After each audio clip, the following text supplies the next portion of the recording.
Bismillahirrahmanirrahim. Assalamualaikum warahmatullahi wabarakatuh. Nama saya Rizal Lendi, NIM 180254243006. Mahasiswa Budidaya Perairan, Fakultas Ilmu Kelautan dan Perikanan, Universitas Maritim Raja Ali Haji. Baik, di sini saya akan mengerjakan tugas kuliah mata kuliah Teknologi Pengolahan Limbah Aquaculture, yaitu tentang jurnal aquaponik.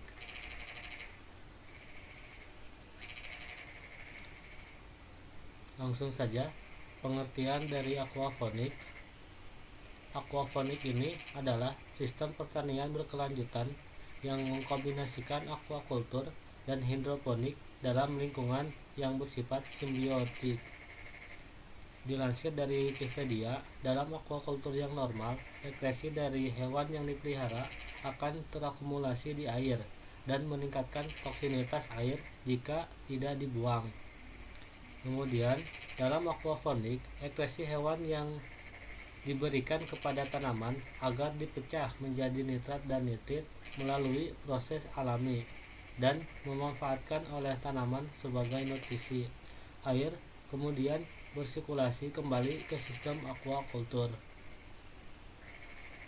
Kemudian dilansir dari jirifarm.com, aquaponik ini adalah sistem budidaya ikan, aquaculture dan tanaman hidroponik bersama dalam sebuah ekosistem yang resirkulasi atau saling menguntungkan, yang menggunakan bakteri alami untuk mengubah kotoran dan sisa pakan ikan menjadi nutrisi tanaman.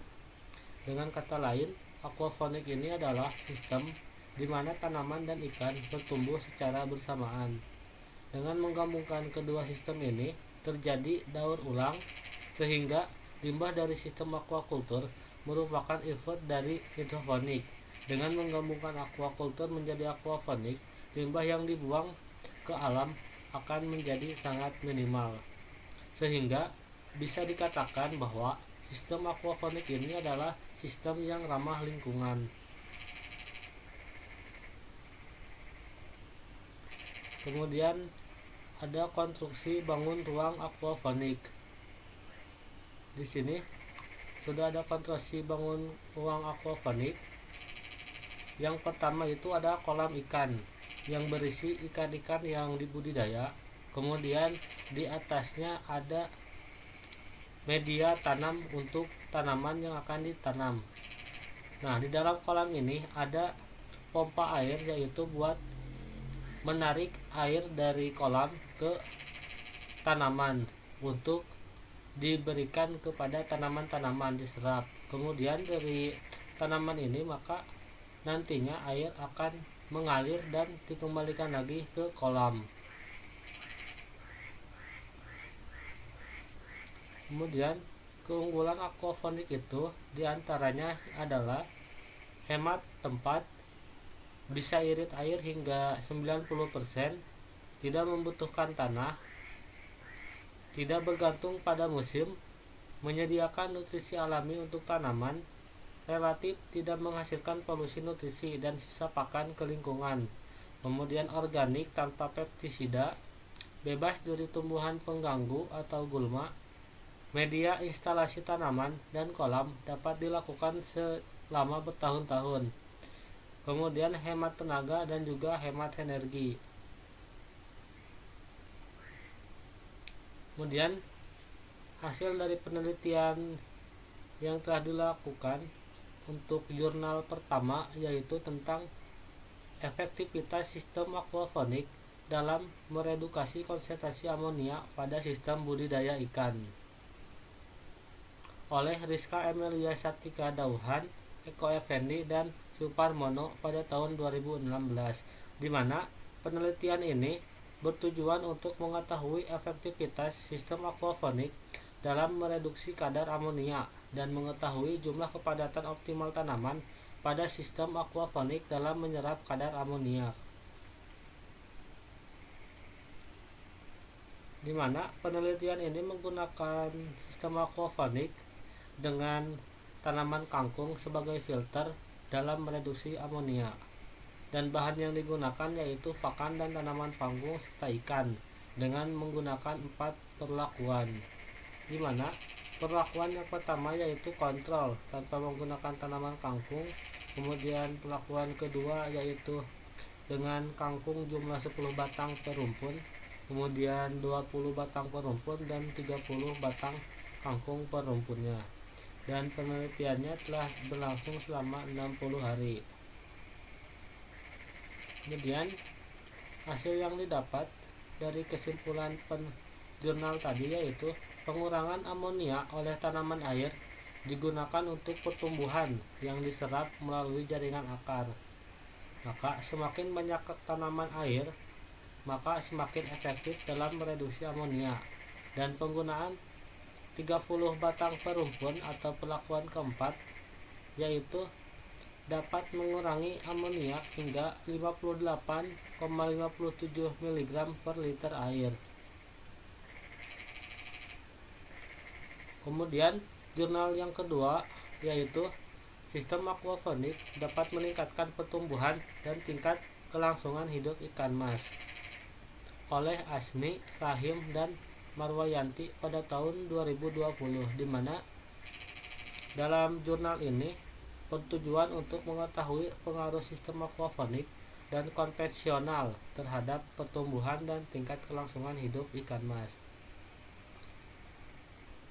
Penelitiannya menggunakan rancang acak lengkap yang terdiri dari 2 perlakuan dan 3 ulangan, di mana perlakuan yang pertama yaitu sistem aquaponik dan perlakuan yang kedua yaitu sistem konvensional. Dan hasil yang didapat dalam jurnal tersebut yaitu yang pertama tentang rata-rata pertumbuhan mutlak ikan, di mana sistem aquaponik ini lebih tinggi dibandingkan sistem konvensional. Kemudian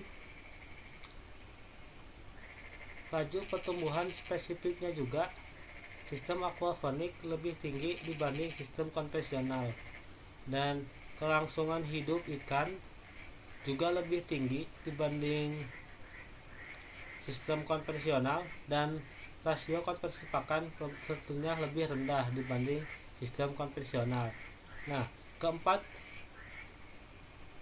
ini disebabkan karena sistem aquaponik ini airnya terus mengalir dan juga kadar amoniak terus diserap oleh tanaman, sehingga air yang kembali ke dalam kolam itu merupakan air yang bersih. Sedangkan dalam sistem konvensional pakan banyak, sisa-sisa pakan banyak terkumpul di air dan airnya tidak bersirkulasi. Akibatnya kadar amoniaknya semakin tinggi untuk ikan.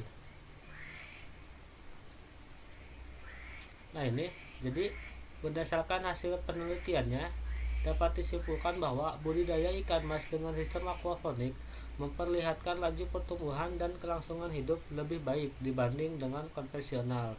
Begitu pula pada kualitas air, dilihat dari tabel 1 ini tentang parameter kualitas air ikan mas dalam sistem aquaponik dan sistem konvensional. Dilihat dari oksigen terlarut DO dan pH berada pada taraf normal. Amonia, nitrit, dan nitrat lebih rendah dari sistem konvensional. Kemudian, baik, untuk jurnal yang ketiga yaitu tentang pemeliharaan ikan nila dengan padat tebat berbeda pada budidaya sistem aquaponik oleh Juardi Jalukhu, Mirna Fitrani, dan Ade Dwi Sasanti, dengan tujuan untuk mengetahui padat tebat terbaik ikan nila dengan sistem aquaponik sehingga menghasilkan kelangsungan hidup dan pertumbuhan ikan nila tertinggi.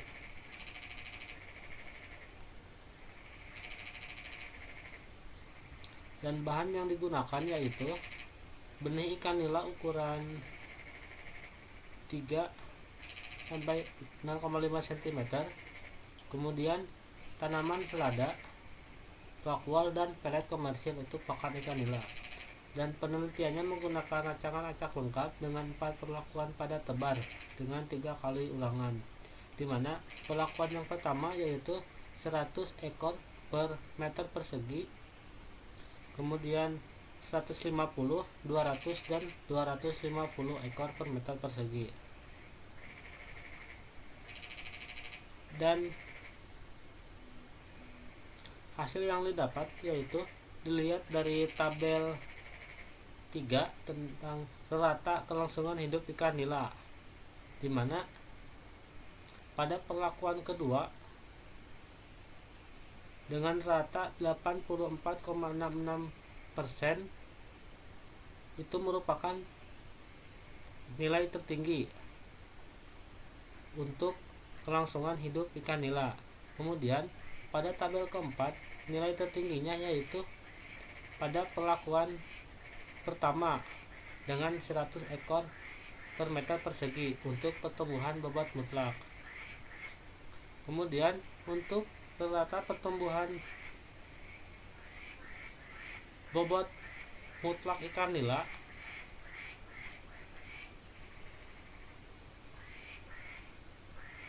yaitu pada perlakuan yang pertama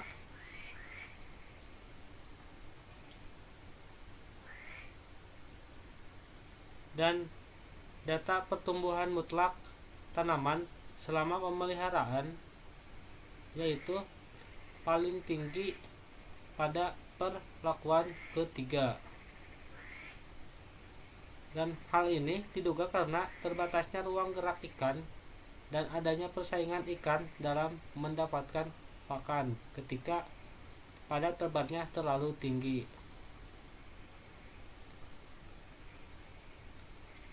Dan kesimpulannya yaitu pemeliharaan ikan nila dengan pada tebar berbeda pada budidaya sistem aquaponik menggunakan tanaman selada berpengaruh nyata terhadap persentase kelangsungan hidup dan pertumbuhan bobot mutlak ikan nila. Kelangsungan hidup ikan nila tertinggi terdapat pada perlakuan kedua yaitu 150 ekor per meter persegi, dan pertumbuhan mutlak tertinggi ikan nila terdapat pada perlakuan pertama yaitu 100 ekor meter persegi. Namun untuk hasil pertumbuhan tanaman tertinggi justru ditunjukkan pada perlakuan ketiga yaitu dengan 200 ekor per meter persegi. Nah, dalam dilihat dari jurnal ini dapat kita simpulkan bahwa ketika kita ingin mendapatkan ikan yang optimal, maka pada tebarnya yang dikurangi yaitu dengan pada tebar 150 ekor per meter persegi. Tetapi jika kita ingin melihat pertumbuhan tanamannya yang tinggi, maka bisa dilakukan pada perlakuan ketiga yaitu 200 ekor per meter persegi.